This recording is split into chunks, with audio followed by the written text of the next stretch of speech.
தேவ வசனத்தினாலே தேவ அன்பு எனக்குள்ளே பூரணப்பட்டிருக்கிறது. இது நிமித்தம் தேவன் என்னோடு கூட இருக்கிறார் என்பதை நாம் அறிந்து கொள்ள முடியும். அப்போ தேவனுடைய அன்பு நமக்குள்ள இல்லைன்னா நாம் நம்முடைய தேவன் நம்மோடு கூட இருக்கிறார் என்பதை நம் வாயினாலே என்ன பண்ண முடியாது. ஹல்லேலூயா.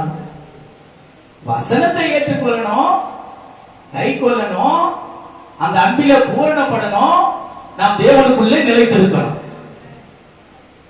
அப்பதான் அந்த அன்பின் நிமித்தம் நம்ம அநேகரை என்ன பண்ணுவோம், ஆதாயப்படுத்திக் கொள்ள முடியும். இல்லை என்றால் என்ன பண்ண முடியாது, ஆதாயப்படுத்திக் கொள்ள முடியாது.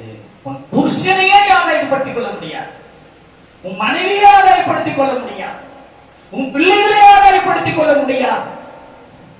இரவும் பகலும் கர்த்தருடைய வேதத்தில் தியானமா இருக்கிற மனுஷன் பாக்கியவான். அந்த வேத வசனம் தான் பாவிகளிடத்திலும் துன்மார்க்கரிடத்திலும் உன்னை விலக்கி பாதுகாக்கும். அந்த வேத வசனத்தின் நிமித்தம் தேவனுக்கு நீ பயந்து நடக்கும் போது தேவ அன்பு உனக்குள்ளே பூரணப்படும். அந்த அன்பு பூரணப்படும் போது தேவனே வந்து உனக்குள்ளே என்ன பண்ணுவாரு, வாசம் செய்வான்.